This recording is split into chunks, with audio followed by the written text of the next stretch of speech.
Hello students, very good morning to all. This video lecture is for B5th SEM having a subject of database management system. तो हमने last class में SQL theories के बारे में deal किया था और हमने देखा था कि क्या क्या ऑपरेशंस परफॉर्म करते हैं। उसके दो तीन आपके ऑपरेशंस बच गए हैं, वो हम नेक्स्ट क्लास में कवर कर लेंगे या अपकमिंग क्लास कभी भी कवर कर लेंगे। नेक्स्ट हमारा टॉपिक है जो आज हम पढ़ने जा रहे हैं, वो है आपका फंक्शनल डिपेंडेंसी। ये काफ़ी इम्पॉर्टेंट टॉपिक है। अगर डेटाबेस मैनेजमेंट सिस्टम के बारे में अगर हम पढ़ रहे हैं तो हमको टेबल को स्मॉल कैसे करना है, जो आपके की एट्रीब्यूट्स हैं वो एक दूसरे के ऊपर किस तरीके से डिपेंड होते हैं, उसको हम कैसे समझ पाएंगे कि कौन सा की एट्रीब्यूट किसके ऊपर डिपेंडेंट है और कितने अलग अलग टाइप की डिपेंडेंसी होती है। ओके, तो फंक्शनल डिपेंडेंसी जो है बहुत इंपॉर्टेंट पार्ट है डेटाबेस मैनेजमेंट सिस्टम का। अगर यहाँ पे मैं एक लिखी हूँ, सबसे पहले ऊपर मैंने टर्म लिखा है x टेंड्स टू y। उसका मतलब क्या है कि x functionally determines y functionally dependent on x and ये x यूनिकली डिटरमाइन y। मतलब क्या है आपके बोलने का, जैसे ये x टेंड्स टू y, तो x की जो भी आप x जो है वो फंक्शनली y को डिटरमाइन करेगा। मतलब y जो है x के ऊपर क्या रहेगा, डिपेंडेंट रहेगा, है ना। y की जो वैल्यू है वो x के ऊपर डिपेंड रहेगा। जैसे यहाँ पे लिखा है y functionally dependent on x, या इस फंक्शनली डिटरमाइंस को हम यूनिकली डिटरमाइंस भी बोल सकते हैं। ओके, तो x टेंड्स टू y एक रिलेशन है, रिलेशन को हम r से डिनोट करेंगे। रिलेशन है तो कोई भी एक relation x tends to y, तो functional dependencies are the consequences, ऐसा कंडीशन होता है कभी कभी, of the inter relationship among attributes, relationship among attributes of an entity, कोई भी entity represented by a relation that is R. Okay, functional dependency क्या है, एक कॉन्सिक्वेंसेस बताता है different different attributes. I hope attributes entity इन सबको मुझे एलोबरेट करके डिस्क्राइब करना ना पड़े। ओके, एट्रीब्यूट्स क्या होता है, एंटिटी क्या होता है, ये आपको पता रहना चाहिए। अगर नहीं पता है तो मैं एक बार बता देती हूँ। सपोज एंटिटी है स्टूडेंट, तो स्टूडेंट के अंदर हम क्या कर सकते हैं, serial number, name, roll number, address, section, these are the attributes and this is the entity, है ना। तो ये आपको समझ में आ गया होगा। अब वर्ड का मतलब एंटिटी क्या होता है और एट्रीब्यूट्स क्या होता है और इन लोग के बीच का रिलेशन क्या होता है।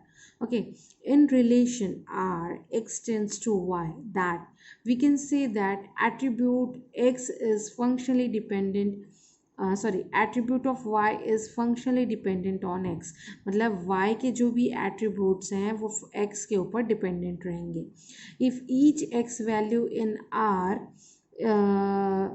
is associated with it precisely one y values in r। मतलब क्या बोल रहे हैं कि हम ऐसे भी बोल सकते हैं कि y जो है फंक्शनल डिपेंडेंट ऑन x है और x वैल्यू इन r जो है ना, जो है वो फंक्शनली डिपेंडेंट है y के वैल्यूज़ के साथ। सपोज एक एग्जांपल लेते हैं, कंसिडर रिलेशन हमने लिया है सप्लायर, ये आपकी एंटिटी है and this are the attributes. Okay, तो हमने एक एग्जांपल लिया है सप्लायर, उसमें एट्रीब्यूट्स है serial number, name, status and city. Okay, ये हम क्या कर रहे हैं, ये रिलेशन शो करेगा। जैसे serial number is dependent on name, status and city, but name is dependent on the serial number. मतलब क्या है, अगर एक सीरियल नंबर है तो सीरियल नंबर पे आप क्या क्या चीज़ ले सकते हो, नेम, स्टेटस और सिटी, ये तीनों चीज़ आएंगे। बट जो आपका नेम है वो किस पे डिपेंडेंट है, सीरियल नंबर पे।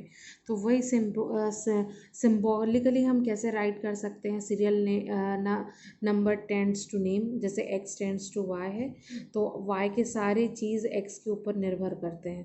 तो x serial number tends to name, serial number tends to status, serial number tend to city, और हम तीनों को या तो एक साथ लिख सकते हैं। In this relation supplier both in this relation supplier पे both serial number and name and serial number, because name is an alternate key for relation S. जो नेम है वो अल्टरनेट की है रिलेशन सप्लायर के लिए। ओके तो ये आपका हो गया फंक्शनल डिपेंडेंसी कि जो आपका सप्लायर है, जो सप्लायर के एट्रीब्यूट्स है, सीरियल नंबर जो है वो ये सिटी, स्टेटस, नेम, ये तीनों किसके ऊपर डिपेंडेंट रहेंगे? Serial number. और नेम भी आपका किसके साथ है? सीरियल नंबर के साथ है। तो ये चीज़ आपको ध्यान रखना है। ओके अब है आपका सेकंड जो आता है, अभी हमने देखना फंक्शनल डिपेंडेंसी। सेकंड आता है आपका full functional dependency. Full functional dependency क्या होता है? चलिए देखते हैं। Dependency X tends to Y is a full functional dependency if removal of any attribute a from x would not result into the cancellation of dependency। मतलब हम कोई भी एक एट्रीब्यूट को x से रिमूव करते हैं तो वो डिपेंडेंसी को कैंसिल नहीं करेगा। इस चीज़ को हमको ध्यान रखना है। चलिए इसको एक एग्जांपल से समझते हैं। क्या बोल रहा है? When all non-key attributes are dependent on the key attributes it is called functional dependency।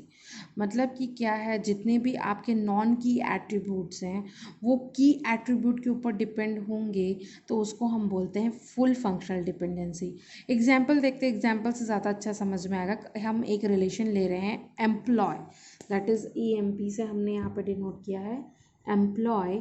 हमने एक रिलेशन लिया है एम्प्लॉय, ये आपका हो गया entity and this are the attributes. Then employ number, employ name, employ department और एड्रेस।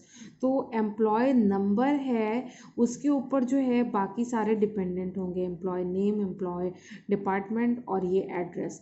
तो इन दिस एग्जांपल ये जितने भी नॉन की एट्रीब्यूट्स हैं वो किसके ऊपर डिपेंडेंट है? की एट्रीब्यूट के ऊपर। All non-key attributes, that is name, address and department, are functionally dependent on the key attribute, that is employee key attribute, that is employee number। So this is a fully functional dependency। अभी हमने देखा इसके पहले functional dependency। Suppose अगर ये चीज़ ऐसे हो जाती ये, तो ये आपका क्या होता?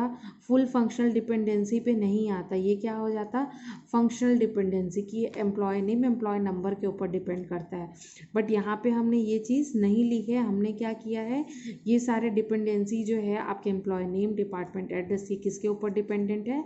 एम्प्लॉय नंबर के ऊपर डिपेंडेंट है। एम्प्लॉय नंबर पता है तो आपको बाय डिफ़ॉल्ट ये सारे नॉन की एट्रीब्यूट्स पता चल जाएंगे। इस चीज़ को बोलते हैं फुल्ली फंक्शनल डिपेंडेंसी। नेक्स्ट है आपका पार्शियल डिपेंडेंसी। पार्शियल डिपेंडेंसी क्या होता है? A partial dependency in which one or more non-key attributes are functionally dependent on part but not on full of the primary key। मतलब ऐसे attributes जो पूरे तरीके से नहीं बट कुछ हिस्सों में प्राइमरी की के ऊपर डिपेंडेंट हो उसको हम बोलते हैं partial dependency. A partial dependency in which one or more non key attributes are functionally dependent on part not by full on the primary key. Suppose for example हमने यहाँ पे लिया एक रिलेशन है employ, that employ is employ आपका क्या है? Entity है और उसके एट्रीब्यूट्स है employ ID, name, D name, salary, course title and date completed. आपको एक चीज़ बता दें, अगर किसी एट्रीब्यूट के साथ एक सिंगल डैश है दैट इज़ अ प्राइमरी की। हमने जब कीज़ के बारे में पढ़ा था तब ये चीज़ मैंने बताया था।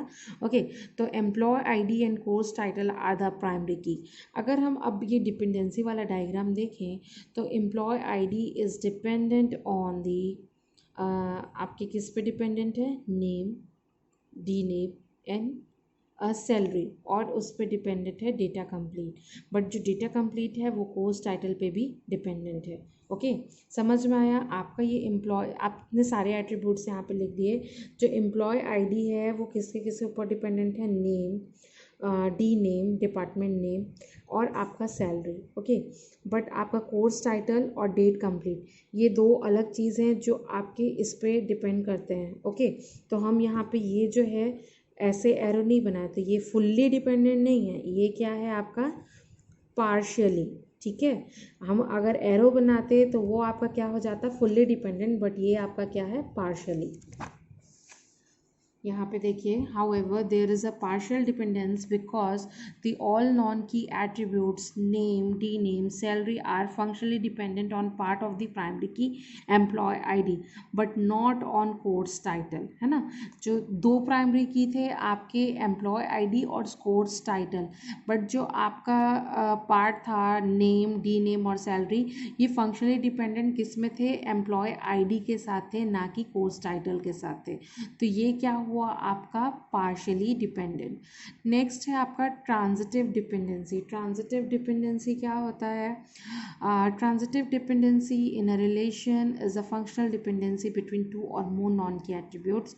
Consider relation sales. सेल्स एक हमने रिलेशन है जिसमें customer ID, name, sales person और रीजन है जिसमें कस्टमर आईडी आपका प्राइमरी की है। तो आप यहाँ पे देखो कि कस्टमर आईडी जो सेल पर्सन है डिपेंडेंट किस पे है, कस्टमर आईडी के, और जो रीजन है वो डिपेंडेंट है सेल पर्सन के। तो ये हम ट्रांजिटिव बोल सकते हैं कि however there is a transitive dependency because sale person dependent on the customer id and region dependent on the sale person। तो इस चीज़ को आपको ध्यान रखना है कि डिपेंडेंसी कैसे होगी, है ना। अभी हमने देखा functional dependency, then full functional dependency, then partial dependency, then आपका है ट्रांजिटिव डिपेंडेंसी। ट्रांजिटिव डिपेंडेंसी क्या बोलता है कि to or more non key attributes, है ना, ये दो और दो नॉन की एट्रीब्यूट्स के ऊपर है। तो हमने एक एग्जांपल लिया सेल्स, उसमें आपका customer ID, name, sale person and region. तो कस्टमर आईडी आपका क्या है, प्राइमरी की है। तो जो सेल पर्सन है वो डिपेंडेंट है कस्टमर आईडी के, बट सेल पर्सन के ऊपर भी कोई डिपेंडेंट है, वो है आपका रीजन। तो ये आपका क्या हो गया, ट्रांजिटिव डिपेंडेंसी। ओके, नेक्स्ट है multi valued dependency. Multi valued dependency क्या होता है?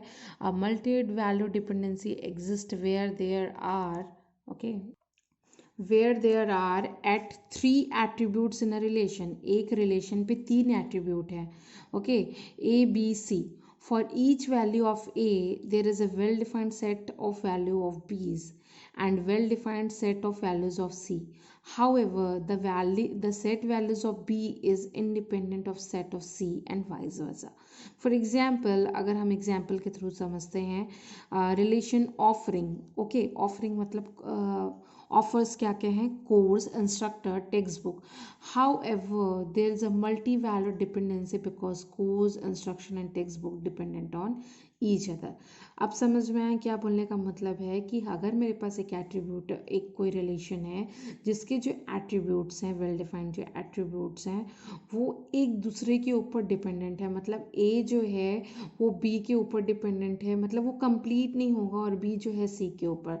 Bye default A B C आपके क्या हो जाएंगे, एक दूसरे के ऊपर डिपेंडेंट। इन सच केस उसको हम बोलते हैं मल्टी वैल्यूड डिपेंडेंसी। इसमें एग्जांपल हमने देखा ऑफरिंग। ऑफरिंग पे आपके तीन चीज़ आए एट्रीब्यूट्स जो है, course, instructor and text books.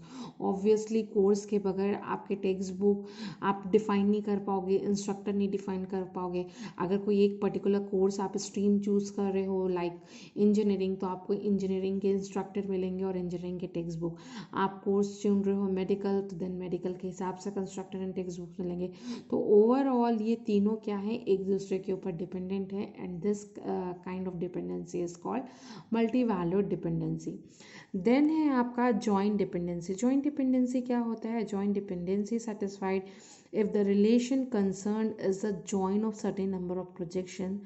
joint dependency is a constant। इस चीज़ को हम एग्जाम्पल से समझते हैं ताकि वर्ड्स का मतलब आपको समझ में आ पाए। सपोज मेरे पास एक एग्जांपल है सेल पर्सन, एक रिलेशन है, देन उसमें जो एट्रीब्यूट्स है agent, company, product. We can decompose it into three relation. तो हम इसको जो एक आपका जो एक रिलेशन दिया हुआ है उसका एंटिटी का नाम है सेल पर्सन एंड एट्रीब्यूट्स है एजेंट, कंपनी एंड प्रोडक्ट। तो हम इस पर्टिकुलर रिलेशन को हम तीन अलग अलग सब रिलेशन पे डिवाइड कर सकते हैं। That is relation P1 that is dependent agent and company, relation P2 agent and product and relation 3 company and product. और ये आप अच्छे से समझ रहे हैं कि agent and company, agent and product, company and product, ये तीनों एक दूसरे के ऊपर डिपेंडेंट और different different types of different dependent है। तो when we join P1 P2 and P3 the original comes without any spurious row, मतलब ऐसा कोई confusion create नहीं करेगा, तो इसको हम बोलते हैं joint dependency। Okay, joint dependency क्या होता है, आई होप आप लोग को समझ में आया हो।